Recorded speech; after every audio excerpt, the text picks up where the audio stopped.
For this cos, ఇందు మూలముగా, ఇందుని బట్టి. హల్లెలూయా. చూడండి ప్రియమైన దేవుని బిడ్డలారా, ఇది ఎవరితో చెబుతున్నటువంటి మాట? ఫరోతో చెబుతున్నటువంటి మాట, మోషే చెబుతున్నటువంటి మాట. ఇందు నిమిత్తమే ఏం చేశాడంట? మరొకసారి చదవండి మాట, చదువుదాం. ఇందుకే నేను నియమించితిని, నా బలమును నీకు చూపునట్లును, నా నామము ఒకటి నా బలము చూపుటకు, రెండోది నా బలము లోకమంతటా తెలియజేయటానికి, ప్రచురము చేయనట్లును, ఇందుకే నేను నిన్ను నియమించితిని. చూడండి, ఇది చాలా బాధాకరమైనటువంటి విషయం. దేవుడు యొక్క ఫరోని నియమించాడంట. ఎందుకు నియమించాడు? He became a cause for what? ఈయన ఒక కారణంగా దేవుడు చేశాడు. ఏ కారణం అంటే, ఆయన నామం భూలోకమంతటా ప్రచురించబడటానికి. హల్లెలూయా. భూలోకమంతటా ప్రచురించబడటానికి ఆయన చేస్తున్నటువంటి పని ఏంటి? ఇదిగో రేపు భయంకరమైనటువంటి వడగళ్ళు ఈ దేశం మీదకి పడబోతున్నాయి. భయంకరమైన తెగులు రాబోతుంది. ఈ యొక్క ఫరో యొక్క హృదయము ఏమైపోయిందంటే కఠినమైపోయింది. ఫరో యొక్క హృదయము కఠినమవటాన్ని బట్టి ఏం చేశాడంటే, దేవుడు ఇతనిని కాజుగా ఒక కారణంగా చేశాడు. ఎందుకని? దేని నిమిత్తము? ఆయన నామము లోకమంతటా ప్రచురించబడడానికి. ప్రియమైనటువంటి దేవుని బిడ్డలారా, మన జీవితంలో మనం చాలా జాగ్రత్తగా ఉండాలి. హల్లెలూయా. ఎందుకు జాగ్రత్తగా ఉండాలనంటే, దేవుడు నిన్ను ఒక కారణంగా పెట్టకూడదు. ఇదిగో ఇతను చూడు, ఇతను దేవునికి విధేయతగా లేడు. దేవుడు చెప్పిన మాట వినలేదు, ఆయన చెప్పిన మాటకు లోబడలేదు. చూడండి ఇతని జీవితం ఏమైపోయిందో, చూడండి ఇతని గతి ఏమైపోయిందో అన్నట్టుగా ఉండకూడదు. చాలామంది ఏమవుతా ఉన్నారు తెలుసా? అవిధేయత మూలన చాలామంది దేవుని మాట వినకపోవటం మూలన వాళ్ళు ఏమవుతున్నారంటే, ఇతను దేవుని మాట వినకపోవటం మూలన ఇతని యొక్క జీవితము, కుటుంబము చూడండి ఏమైపోయింది. దేవునికి లోబడకపోవటం మూలన, దేవుని మాట వినకపోవటం మూలన ఐగుప్తిలో భయంకరమైనటువంటి తెగుళ్ళు వచ్చినాయి. ఐగుప్తు దేశంలో భయంకరమైనటువంటి పరిస్థితులు ఆ యొక్క ప్రజలు ఎదుర్కోవాల్సిన పరిస్థితి వచ్చింది. ఎందుకనంటే రాజు కఠినమైనటువంటి వైఖరిని వ్యవహరించాడు. రాజు మూర్ఖమైనటువంటి స్వభావాన్ని కనపరిచాడు. నువ్వెవరివి? నీ దేవుడు ఎవరు? నీ దేవుడు నేనెందుకు, నీ దేవుడి మాట నేను ఎందుకు వినాలి అని చెప్పాను. ఆ మాట, అటువంటి మాట మాట్లాడినందుకు చూడండి 10 తెగుళ్ళు వారు ఎదుర్కోవాల్సిన పరిస్థితి వచ్చింది. నీళ్లు రక్తంగా మారిపోయింది. పేలు అనేటువంటి తెగులు, కప్పలు అనేటువంటి తెగులు, చీకటి అనేటువంటి తెగుళ్ళు. ప్రియమైనటువంటి దేవుని బిడ్డలారా, అనేక మంది కుటుంబాల్లో కానీ అనేక మంది ప్రాంతాల్లో ఆ కుటుంబాల్లో తరచుగా అనేకమైనటువంటి బాధలు రావడానికి గల కారణం ఏంటంటే, ఎక్కడో దేవుడు ఏదో చెబుతుంటే ఆ మాటకి విధేయత చూపించకపోవటము ఒక కారణం. దేవుణ్ణి ఆరాధించాలి. మోషే ఏం చెప్పాడు? మేము ప్రజలము, మా ప్రజలను మా యొక్క ఇశ్రాయేలు అందరిని తీసుకుని వెళ్ళి అరణ్యంలో దేవుని ఆరాధన చేస్తామంటే నేను పంపించను అన్నాడు. అక్కడ స్టార్ట్ అయింది గొడవ. మూర్ఖుడైపోయాడు. దేవుని మాట సరిగ్గా వింటలేదు అతను. ప్రైజ్ లార్డ్, హల్లెలూయా. ప్రియమైన దేవుని బిడ్డలారా, ఒకటి దేవుని మాటను వినాలి. దేవుడు ఏం చెప్తున్నాడో ఆ మాట నువ్వు గాయకొనాలి. అలా గాయకొనకపోతే ప్రియమైన దేవుని బిడ్డరా, నీ యొక్క మనస్సు ఇంకా కఠినపరచబడుతుంది. నీ మనస్సుని కఠినత్వానికి దేవుడే చెబుతాడు. ఎందుకని చాలామంది చాలా కఠినంగా ఉంటాడు తెలుసా? మాట వినరో తెలుసా? వాళ్ళ హృదయము బండరాయి మాదిరి కూడా తెలుసా? ఎవరు చెప్పినా కానీ ఎందుకు వినరో తెలుసా? వాళ్ళ స్వభావం ఏంటంటే మూర్ఖంగా ఉండటం. నేను ఎవరి మాట వినకూడదు, లేకుంటే ఎందుకు వినాలి అనేటువంటి ఒక స్వభావాన్ని వాళ్ళు డెవలప్ చేసుకుంటూ ఉంటారు. వాళ్ళ యొక్క స్వభావాన్ని బట్టి దేవుడు ఏం చేస్తాడంటే ఆ మనసుకు వాళ్ళని ఏం చేస్తాడో తెలుసా? అప్పచెప్పేస్తాడు. రోమిల్లో రాసినటువంటి పత్రికలో వ్రాయబడాలి. దేవుని స్తోత్రం కలుగును గాక. నువ్వు ఏ మనసు ఉందో ఆ మనసుకు నిన్ను అప్పచెప్పేసేస్తాడు దేవుడు. నీలో కఠినత్వం ఉంటే కఠినత్వానికి అప్పచెప్పేసేస్తాడు. నీలో మూర్ఖత్వం ఉంటే మూర్ఖత్వానికి, వ్యభిచారం అనేటువంటి మనసు ఉంటే వ్యభిచారానికి అప్పచెప్తాడు. అబద్ధాలు చెప్పేటువంటి మనసు ఉంటే అబద్ధాలు కప్పు చెప్తాడు. నీలో అవిధేయత అనేటువంటి మనసు ఉంటే అవిధేయత కప్పు చెప్పేసేస్తాడు. నువ్వు దాంట్లో రాటు తేలిపోతావు. 12 మంది యేసు ప్రభుకి శిష్యులు. వాళ్ళల్లో ఒక్కడెవరు? ఇస్కరియోతు యోధ. అతనికి ఏమంటే ప్రేమ? డబ్బంటే ప్రేమ. దేవుడు అతని చేతుల్లో డబ్బులు పెట్టాడు. ఆ డబ్బులు అతను నమ్మకస్తం లేడు. చివరికి డబ్బుల కోసం ఎవరు నమ్ముకున్నాడు? యేసు ప్రభునే అమ్ముకున్నాడు. యేసుక్రీస్తుని అమ్ముకున్నాడని అనుకుంటున్నాడు, కానీ అది ప్రవచనం నెరవేర్చబడింది. ఆ ప్రవచనం నెరవేర్చబడటానికి ఆ యొక్క డబ్బు ఇప్పించేటువంటి ఆ యొక్క ఇస్కరియోతు యోధాని దేవుడు వాడుకున్నాడు. దానికి అప్పచెప్పేశాడు.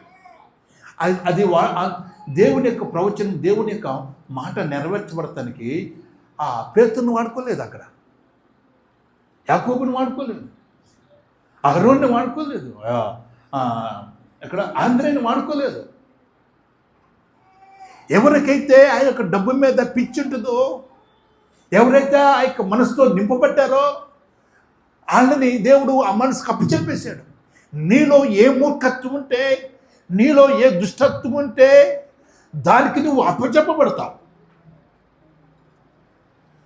దానితో నువ్వేం చేస్తావంటే నీ జీవితాన్ని, కుటుంబాన్ని కూడా నువ్వు ఏం చేస్తావంటే ఎదగనీకోకుండా చేసుకుంటా ఉంటావు. ప్రియమైన దేవుని బిడ్డరా, దేవుని సన్నిధిలో భయపడటం అనేది చాలా ప్రాముఖ్యం. విధేయత చూపించడం అనేది చాలా ప్రాముఖ్యం. దేవుడు చెప్పిన మాట వినటం అనేది చాలా ప్రాముఖ్యం. అలా వినని పక్షంలో నేను దానికి అప్పచెప్పేసేస్తాను. ఇంకా ఎన్ని చెప్పినా కానీ, దేవుడే వచ్చి మాట్లాడినా కానీ నువ్వు వినవు ఆ మాట. ఆ మాట విను. You should be very careful. ఫరోని ఆ యొక్క మూర్ఖ స్వభావానికి అప్పచెప్పాడు. దేవుని నామం మహింపరచబడింది. ఇదిగో దేవుడు మాట వినని ఫారో తను కుటుంబం ఏమైపోయింది, తన యొక్క దేశం ఏమైపోయింది అని చెప్పని లోకమంతటిని తెలియజేయటానికి, దేవునికి మూర్ఖంగా ఎదురు తిరిగినటువంటి ఫరో జీవితం ఇది అని చెప్పని ఒక ఎగ్జాంపుల్గా మారిపోయాడు.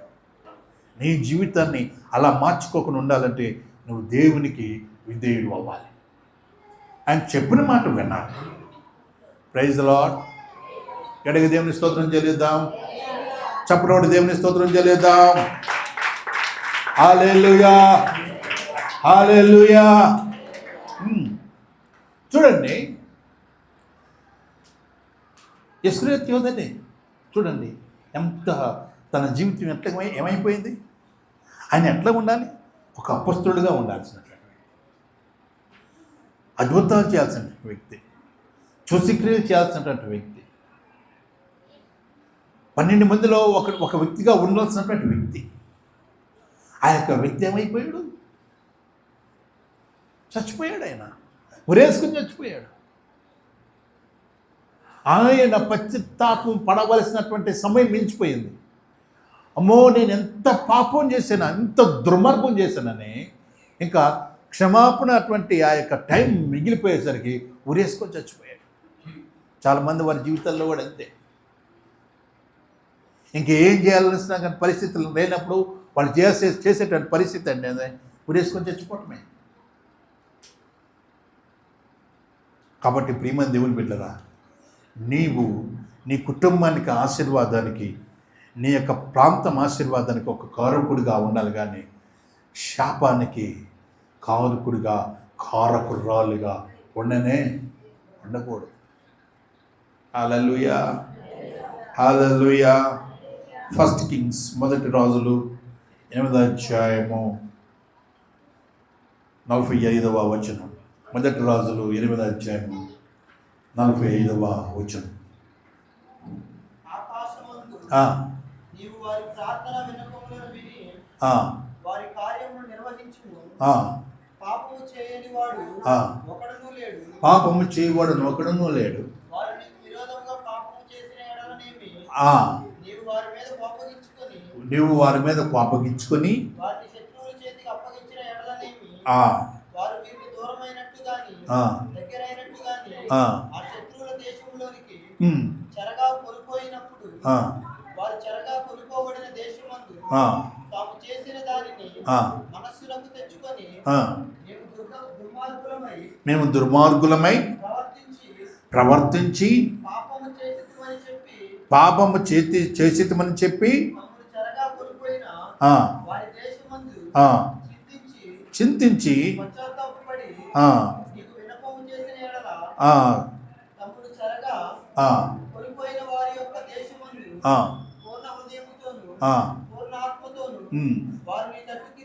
చాలా హల్లెలూయా. ఇక్కడ ఒక మాట చెబుతా ఉన్నాడు. ఇక్కడంట ఇశ్రాయేలీయులను ఏం చేశారు? చెరగా పట్టుకొని పోయారు. హల్లెలూయా. చెరగా పట్టుకొని పోయారు. ఎందుకని చెరగా పట్టుకొని పోయారు అంటే, చెరగా పట్టుకొని పోయారంటే దాని అర్థం ఏంటి? బానిసలుగా తీసుకుని వెళ్ళిపోయారు. ఈ యొక్క దేశస్తులు, ఈ దేశ ప్రజల్ని వాళ్ళు ఏం చేశారంటే ఒక బానిసలుగా దోపిడీ సొమ్ముగా తీసుకుని వెళ్ళిపోయారు. వాళ్ళని ఏం చేశారంటే పనివారుగా చేసుకున్నారు. వాళ్ళని వాళ్ళ కుటుంబాల్లో వాళ్ళ దేశంలో పనిగా పెట్టుకున్నారు.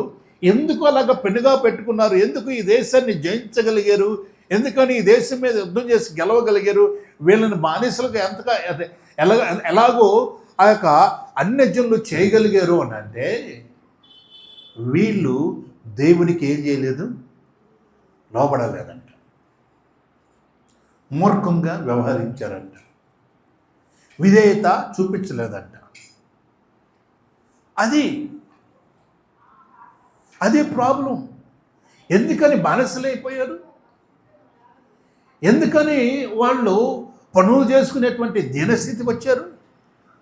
వాగ్దాన పూర్ణులు వీళ్ళు, దేవుని వాగ్దానాలు ఉన్నాయి. వీళ్ళని ఐగుప్తు నుంచి పాలు తెల్లు ప్రవహించేటువంటి వాగ్దానాలను దేశం తీసుకొచ్చాడు. ఎన్నో అద్భుతాలు చేసి, ఎన్నో సూచక్రియలు చేసి, ఎన్నో మార్గమైనటువంటి కార్యాలు చేసి వీరిని సమృద్ధి అయినటువంటి దేశానికి తీసుకొచ్చినప్పుడు ఇక సమృద్ధిలో వీళ్ళు దేవునికి కృతజ్ఞులయ్యి ఉండలేదు. వీళ్ళు ప్రియమైన దేవుని బిడ్డలారా, ఒక విషయాన్ని గమనించాలి. ఎనాలిటో హల్లెలూయా. నీవు దేవుడిని నీ జీవితంలో చేస్తున్నటువంటి మేలుకి ఏమై ఉండాలంటే కృతజ్ఞుడవై ఉండాలి. ఆయనకి నువ్వు కృతజ్ఞతలు చెల్లించాలి. నా దేవుడు నన్ను దీనస్థితి నుంచి నన్ను పైకి తీసుకొచ్చాడు, నన్ను భయంకరమైనటువంటి పేదరికం నుంచి పైకి తీసుకొచ్చాడు, దేవుడు నన్ను ఆశీర్వదించాడు, నా రోగంలో దేవుడు నన్ను స్వస్థపరిచాడు, మంచి ఆరోగ్యం ఇచ్చాడు. ఈ యొక్క కృతజ్ఞత భావం అనేది ఉండాలి. ఇశ్రాయేలుకి కృతజ్ఞత భావం పోయింది, కృతజ్ఞత లేకుండా పోయారు. వీళ్ళకి సమృద్ధి అనేది వచ్చింది. పాలు తెనుల్లో ప్రవహించేటువంటి దేశం అనే వచ్చేసరికి వాళ్ళు ఎవరి కింద బానిసలు గలేరు. మంచి ఆహారము, మంచి నీరు, మంచి వాతావరణం, స్వతంత్ర జీవితాన్ని వీళ్ళు గడుపుతూ ఉన్నటువంటి సమయంలో వీళ్ళకి ఏం వచ్చేదంటే బాగా అహం వచ్చేసేసి, అహంకారం అనేది వచ్చేసింది, వెర్రవీగతనం వచ్చేసింది. మేము ఇప్పుడు స్వతంత్రం అనేటువంటి భావం వచ్చేసేసి. ఇందుని బట్టి ఎవరికి అవిధేయులుగా ఉంటున్నారో తెలుసా? వీళ్ళు దేవునికి అవిధేయులుగా మారిపోయారు. ఎవరైతే వీళ్ళని దీవించారో, ఎవరైతే వీళ్ళని బానిసత్వం నుంచి స్వతంత్రం తీసుకొచ్చారో, ఎవరైతే వీళ్ళ కోసము అనేకమైనటువంటి సాహస కార్యాలు చేశారో, అరణ్యములో ఆహారం ఎవరైతే పెట్టారో, అనేకమైనటువంటి యుద్ధాలు ఎవరైతే జయించారో, ఆయన మీద ఆయన మాట వినట్లేదండి. హల్లెలూయా, హల్లెలూయా. ఆయన మాట వినట్లేదు. ఆయనకే విధేయత చూపిస్తున్నారు. ఏమైపోయింది? వీళ్ళ మొత్తాన్ని సెలబొట్టుకొని తీసుకొని వెళ్ళిపోయారు. ఎందుకు? వీళ్ళలో ఉన్నటువంటి మూర్ఖత్వం, వీళ్ళలో ఉన్నటువంటి అవిధేయత, కృతజ్ఞత. ఈ దినాల్లో చాలామంది ఎలా ఉంటారో తెలుసా? కృతజ్ఞత లేనటువంటి వాడు ఉంటారు. అంత్య దినాల్లో ఎవరుంటారు? కృతజ్ఞత ఉండదు. అరే వీళ్ళ వల్ల నేను దీవించబడ్డాను, వీళ్ళ వల్ల నేను ఆశీర్వదించబడ్డాను, వీళ్ళు నాకు ఆపత్కాలంలో సహాయం చేశారు. కృతజ్ఞత ఉండదు చాలామందికి. అంత్య దినాల్లో కృతజ్ఞత లేనటువంటి వారు, తల్లిదండ్రులకి విధేయులు, ద్రోహులు, మూర్ఖులు, గర్వాంధులు,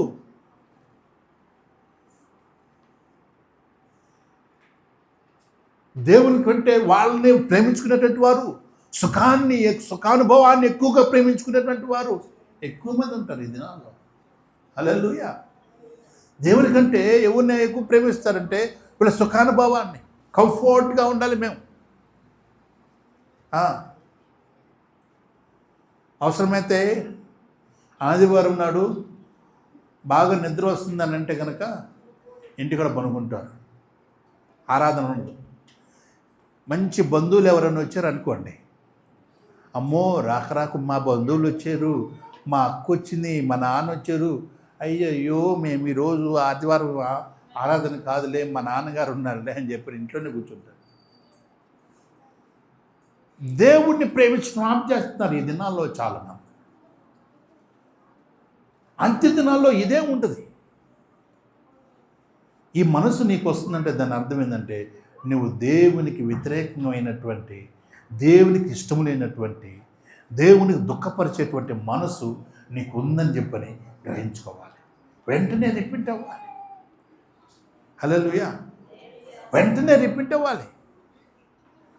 నీకు హల్లెలూయా, నీకు నీ మనసులో ఇది ఏంటో మొత్తం మీద దేవునికి అవిధేయంగా నేను ఎక్కడో ఉంటున్నాను అనేటువంటిది నీ అంతరాత్మ నీతో చెప్తుంది. నీ అంతరాత్మ నీకు చెప్పినప్పుడు నువ్వు వెంటనే లోబడితే నీ జీవితము ధన్యమైపోయినట్టు. దేవునికి స్తోత్రం కలుగుగాక. హల్లెలూయా. పాస్టర్ గారు చెప్పటం కాదు, నీ కుటుంబస్తులు చెప్పటం కాదు, ఎవరో గమనించి చెప్పటం కాదు. నీ అంతరాత్మ నీకు చెబుతున్నప్పుడు నీ అంతరాత్మకు నువ్వు కనుక లోబడితే నువ్వు ధన్యుడు అవుతావు, నువ్వు ధన్యురాలు అవుతావు. నీ అంతరాత్మ నీకు బోధిస్తూ ఉన్నప్పుడు నువ్వు దానికి వ్యతిరేకంగా ప్రవర్తించినట్లయితే నీ జీవితంలో ఇంకా ఎవ్వరు కూడా నిన్ను బాగు చేయలేరు. నీ అంతరాత్మకు మించినటువంటి, నీ అంతరంగ పురుషుడికి మించినటువంటి ఈ బోధకుడు ఎవరు లేదు. ఆత్మలో ఏమైతే చెబుతుందో అది గ్రహించాలి. స్తోత్రం చేద్దాం. హల్లెలూయా, హల్లెలూయా. పౌలు చెప్పాడు, ఈ యొక్క పరవ ప్రయాణం మనకు క్షేమం కాదు, పరిశుద్ధాత్మ దేవుడు నాకు చెబుతున్నాడు అని అన్నాడు. వాళ్ళు ఏం చేశారంటే ఆ పౌలు అట్టాకి చెబుతాడులే, ఖైదీ కదా ఆయన అట్టాకి చెబుతూ ఉంటాడు, పదని వెళ్ళిపోతామని చెప్పని తీసుకుని వెళ్ళిపోయారు. ఎన్ని రోజులు వాళ్ళు ఇబ్బంది పడ్డారు సముద్రంలో? 14 రోజులు చీకట్లో ఉన్నారు, తుఫాన్లో ఉన్నారు, నడి సముద్రంలో ఉన్నారు. ఆకలి 14 రోజులు అసలు భోజనమే చేయలేదు. ఎందుకని? ఒడ్డు మీద ఉన్నప్పుడే చెప్పాడు ఒక ఆయన, ఈ పడవ ప్రయాణం నాకు క్షేమముగా తోచట్లేదు అన్నప్పుడు మాట వినలా. నీవు కూడాను నీ అంతరాత్మ ఏదైతే చెబుతుందో దానికి గనక నువ్వు వ్యతిరేకంగా ప్రవర్తిస్తే నష్టం జరిగినప్పుడు అప్పుడు అంటావు, నేను ఈ పని చేయకోకుండా ఉండాల్సింది, నాకు అప్పుడే అనిపించింది, ఇది నాకు ఎప్పుడో నాకు తోసింది మనసులో అని చెప్పి నువ్వు అనుకుంటావు. కానీ అప్పటికల్లా జరగాల్సినటువంటి కీడు జరిగిపోతూ ఉంటుంది. నీకు అంతరంగం చెబుతున్నప్పుడు చాలా జాగ్రత్తగా గమనించుతూ నేర్చుకోవాలి. Praise the lord. హల్లెలూయా, హల్లెలూయా.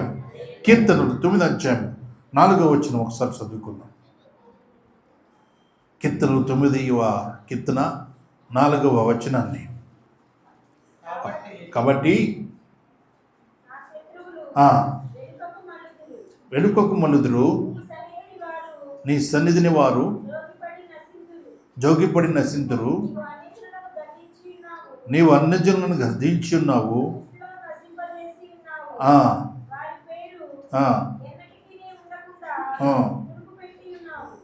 తుడిపిపెట్టి ఉన్నావు. వారు ఎన్నడూ ఉండకుండా నిర్మూలమైరి.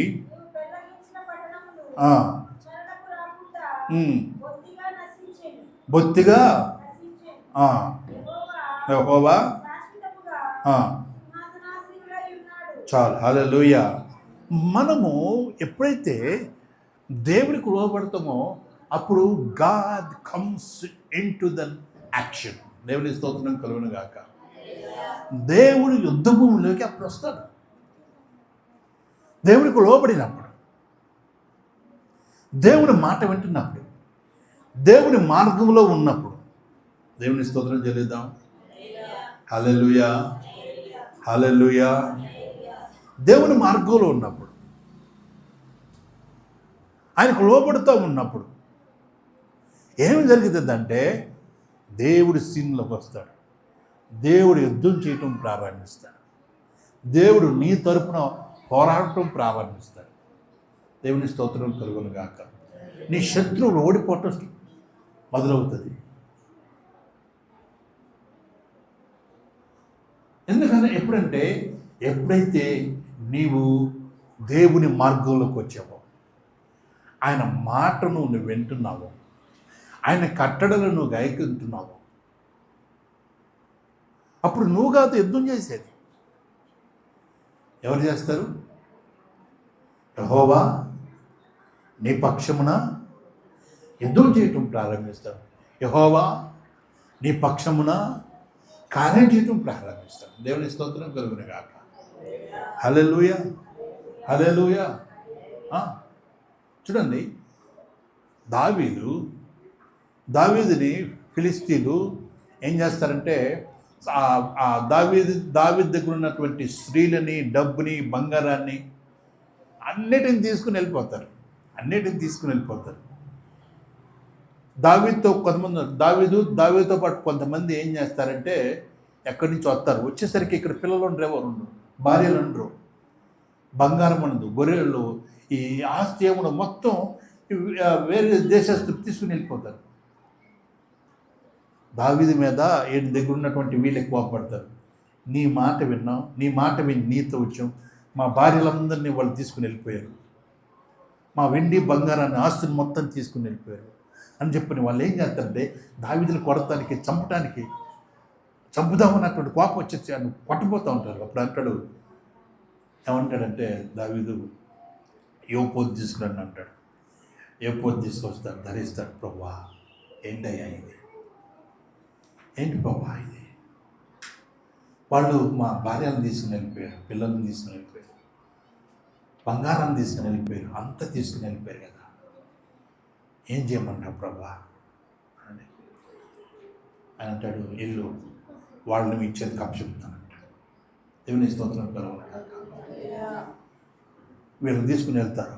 వీళ్ళ దగ్గర ఉన్నప్పుడు కొంతమంది అధికమైన జనాన్ని జయించి వీళ్ళ భార్య బిడ్డలను విడిపించుకొని బంగారాన్ని తీసుకొచ్చి అంత మాత్రమే కాదు వాళ్ళ దగ్గర ఉన్నటువంటి ఆస్తున్న ఐశ్వర్యం కూడా తీసుకొచ్చి వెళ్ళిపోచుకుంటారు. దేవుని మాట, నువ్వు ఇప్పుడు వెళ్ళు అన్నాడు. వెళ్ళాలి, నువ్వు వెళ్ళు, వాడిని చేతికి అప్పచెప్తా అన్నాడు. అప్పుడు ఏం చేశాడంటే ధైర్యం చేసి వెళ్ళాడు. దేవుని మాట విన్నాడు. వెళ్ళు అన్నప్పుడు వెళ్ళాలి, కూర్చో అన్నప్పుడు కూర్చోవాలి, ప్రార్థన చేయి అన్నప్పుడు ప్రార్థన చేయాలి, విశ్వాసం ఉంచు అన్నప్పుడు విశ్వాసం ఉంచాలి. ఆయన ఏం చెప్తే అది చేయాలి. ఆయన మాటలో జీవం ఉంటుంది, ఆయన మాటలో శక్తి ఉంది. ఆయన మాట ఇస్తే ఆ మాటను నెరవేర్చేది ఎవరంటే దేవుడు, నువ్వు కాదు. నువ్వు కేవలము అక్కడ you will stand still and it is the God that displays his glory. ఆయన మాట చెప్పినప్పుడు నువ్వు వెళ్తే నువ్వు అక్కడ నించుంటావు అంతే, నా మాత్రంగా. కానీ దేవుడు వెనక నుంచి తన చేయాల్సినటువంటి కార్యాలను మొత్తం చేసేస్తాడు. అది విధేయతలో ఉన్నటువంటి శక్తి, అది విధేయతలో ఉన్న బలం. విధేయత, నువ్వు దేవుడు చెప్పిన మాట వింటే దేవుడికి చాలా సంతోషం. ప్రైజ్ ది లార్డ్, హల్లెలూయా, హల్లెలూయా. 67వ కీర్తన 1వ వచనం కూడా చదువుకుందాం. 67వ కీర్తన 1.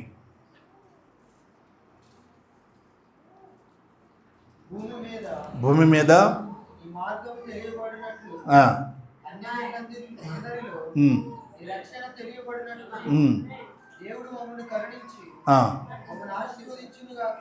మమ్మల్ని ఆశీర్వదించునుగాక. ఆయన తన ముఖకాంతి ఆయన తన ముఖకాంతి మా మీద ప్రకాశింపజేయునుగాక. మా మీద ప్రకాశింపజేయునుగాక. దేవా, దేవా, ప్రజలు నిన్ను స్తుతించుదురుగాక. ప్రజలు నిన్ను స్తుతించుదురుగాక. చాలు, హల్లెలూయా. ఇక్కడ చెప్తున్నటువంటి మాట ఏంటంటే, మమ్మలను ఆయన ఏం చేస్తాడు? ఆశీర్వదిస్తాడు. ఆయన మమ్మల్ని ఏం చేస్తాడు? దీవిస్తాడు. ఎందుకు? అన్యజనులందరూ నీ మహిమను చూచున్నట్లు. దేవుని స్తోత్రం కలుగునుగాక. హల్లెలూయా.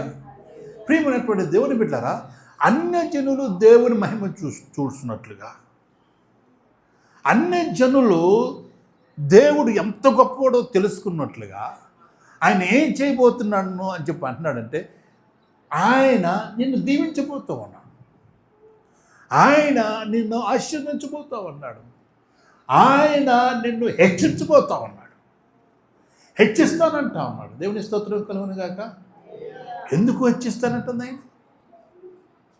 ఎందుకు ఆయన దీవిస్తానంటుంది? ఎందుకని? నీవు రాజుగా ఉండాలని, నీవు తలవలే ఉండాలని, నీవు పైవానిగా ఉండాలని, నీవు ఏమాత్రం కిందవానిగా ఉండటానికి వీల్లేదని. యెహోవా దేవుడు, దేవునిగా గల జనులు ధన్యులు ఈ విధంగా ఉంటారని చెప్పని సకల జనులు తెలుసుకున్నట్లు దేవుడు నిన్ను ఆశీర్వదించాలని చెప్పని ఆయన ప్రణాళిక ఉంది. దేవుని స్తోత్రం కలుగునగాక. హల్లెలూయా. అన్యజనులు అందరూ దేవుడు ఎంత గొప్పవాడో తెలుసుకోవడానికి ఏం చేస్తా అంటున్నాడంటే, నిన్ను ఆశీర్వదిస్తా ఉన్నాడు. ఆమేన్. ఆయన నిన్ను ఒక కారణంగా చూపిస్తాడు. ఎవరికి? అన్యజనులకి. అమ్మో, చూసారా వాళ్ళు యేసు ప్రభువుని నమ్ముకున్నారు, వాళ్ళు చూసారా వాళ్ళు యేసు ప్రభువుని నమ్ముకున్నారు, దేవుడు అంతా ఆశీర్వదిస్తున్నాడు. యేసు ప్రభువుని నమ్ముకున్నారు, వాళ్ళు అంతగా దీవించబడ్డారు. చూసారా? ప్రైజ్ ది లార్డ్, హల్లెలూయా. కాబట్టి నీవు ఆశీర్వదించబడటానికి, అన్ని జనులందరూ చూస్తానికి దేవుడు నిన్ను ఆశీర్వదించాలని చెప్పన్నాడు. చూడండి ఇక్కడ అబ్రహాంతో ఏమంటున్నాడు? ఒకసారి ఆదికాండము 12వ అధ్యాయం మొదటి నుంచి చదవండి ఒకసారి. ఆదికాండం.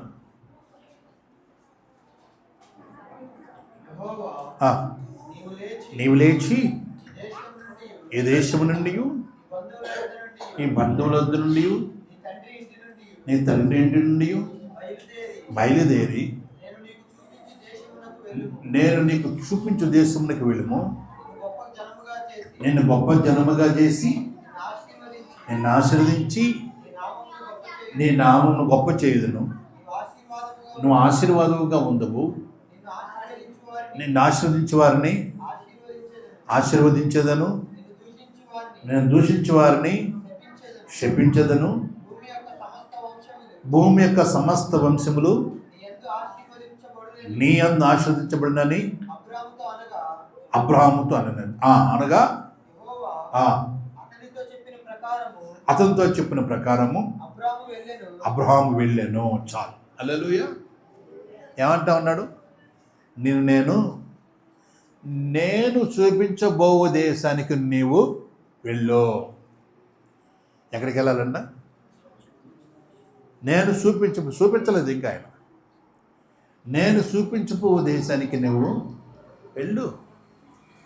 నేను నిన్ను ఆశీర్వదిస్తాను, నేను నిన్ను దీవిస్తాను, నేను ఆశీర్వాదంగా ఉంచుతాను, నిన్ను దీవించేవారిని దీవిస్తాను, నిన్ను దూషించేవారిని శపిస్తాను, రాజులు నీ గర్భం నుంచి వస్తారు. ఇన్ని విషయాలు, ఇన్ని ఆశీర్వాదాలు దేవుడు ఏం చెప్పించాడు? నేను చూపించబో దేశానికి నువ్వు వెళ్ళు. నేను చూపించబో దేశానికి నీవు వెళితే. హల్లెలూయా. ఎవరు? ఎట్లాగా? దేవుడు ఒక మాట చెప్పాడు. ఈ మాట ప్రకారం చేయ అబ్రహామా నువ్వు. అబ్రహాం, నేను చూపించబో దేశానికి వెళ్ళు. ఒకవేళ గనక అబ్రహాము దేవుడు చూపిస్తానన్న దేశానికి వెళ్ళకపోయినట్లయితే ఈరోజు అబ్రహాం గురించి చెప్పుకునేవాళ్ళం మనం. అబ్రహాం అంత ఆశీర్వదించబడ్డేవాడా? అబ్రహాముని విశ్వాసం తండ్రి అని చెప్పిన మనం ఈరోజు ఈ ప్రసంగాలు చేసుకునేవాళ్ళమా? కాదు కదా. ఎందుకని అబ్రహాము గురించి మనం ఈరోజు చెప్పుకుంటున్నాం? అబ్రహాము దేవునికి లోబడ్డాడు. లోబడి ఆయన ఏదో సంపాదించుకున్నటువంటి 4 మెతుకులు తీసుకొని ప్రయాణమయ్యాడు. ప్రయాణమయ్యి దేవుడు చూపించే దేవుడు ఇక్కడ ఆగు అన్నదాకా నడుస్తూనే ఉన్నాడు ఆయన. దేవుని నమ్మాను. అబ్రహాము దేవుని నమ్మినది అతనికి నీతిగా ఎంచబడింది. దేవుడు నమ్మాడు. దేవుడు నమ్మి దేవుడు చూపించేటువంటి దేశానికి వెళ్ళాడు. ఏమయ్యాడైనా? గొప్ప ధనవంతుడు అయిపోయాడు. ఒక రాజు అయిపోయాడు. 2 భార్యాభర్తలకి కొన్ని వేల మంది పనిచేసేటువంటి పనోళ్ళు దేవుడు ఇచ్చాడు. అంత ఆస్తి ఇచ్చాడు. 2 భార్యాభర్తలకి ఎంతో ఐశ్వర్యం ఇచ్చాడు. ముసలితనంలో గర్భాన్ని తెరిచి బిడ్డనిచ్చాడు, వారసులను ఇచ్చాడు. ఎందుకని? దేవుని మాట విన్నాడు. హల్లెలూయా. ఎవరి మాట విన్నాడు? దేవుని మాట విన్నాడు. దేవుని అడుగు జాడల్లో నడిచాడు. అబ్రహామా, నువ్వు చూపించబో దేశానికి నువ్వు వెళ్ళు. నేను చూపించబో దేశానికి వెళ్ళు. నేను ఆశీర్వదిస్తాను, నిన్ను దీవిస్తాను, హెచ్చిస్తాను, గణపరుస్తాను. ఒంటరిగా ఉన్నామని చెప్పి అనుకోమాక. ఎక్కడికి వెళ్ళి అనాదిగా ఉండాల్సిన పరిస్థితి వచ్చిందని చెప్పి అనుకోమాక. నేను నీకు దేవుడినై ఉంటాను, నువ్వు నాకు బిడ్డవై ఉంటావు. నేను నిన్ను ఆశీర్వదిస్తాను. ఎవరికన్నా కానీ నేను తక్కువగా ఉంచను. అందరికంటే నిన్ను హెచ్చుగా ఉంచుతాను. దేవుడు ఏ మాట అయితే చెప్పాడో ఆ మాటలన్నీ ఇతని జీవితంలో నెరవేర్చాడు. ఒక విధేయుని జీవితంలో దేవుడు తప్పకుండా నెరవేరుస్తాడు. స్తోత్రం చెల్లిద్దాం. హల్లెలూయా, హల్లెలూయా. కాబట్టి నీ జీవితం ఆశీర్వాదకరంగా మారాలంటే దేవునికి విధేయత నువ్వు చూపించాలి. దేవుడు ఈ యొక్క వ్యక్తి యేసు ప్రభు నమ్ముకున్న వాళ్ళు ఈ విధంగా ఉంటారని చెప్పని ఒక కారణంగా ఉండటానికి, ఒక కాజ్గా ఉండటానికి, ఒక గుర్తుగా ఉండటానికి దేవుడు నిన్ను ఆశీర్వదించబోతూ ఉన్నాడు. దేవుని నా మాట వింటే నేను ఈ విధంగా ఆశీర్వదిస్తాను. ప్రజలందరూ యెహోవా చేత ఆశీర్వదించబడినటువంటి వాళ్ళు అంటే ఇట్లాగా ఉంటారని ప్రజలందరూ తెలుసుకున్నట్లుగా నేను దీవించబోతాను. నా మాట విను, నేను చెప్పినట్టు చేయి, విధేయత చూపించు. హల్లెలూయా. కాబట్టి ప్రియమైన దేవుని బిడ్డలారా, నీ జీవితం ఆ విధంగా నువ్వు ఏం చేయాలంటే నువ్వు దేవునికి విధేయత చూపించడం అనేది నేర్చుకోవాలి. విధేయతగా ఉండాలి. స్తోత్రం చేయలేదా? హల్లెలూయా. చూడండి, యెషయా 58:14 చదువుకుందాం.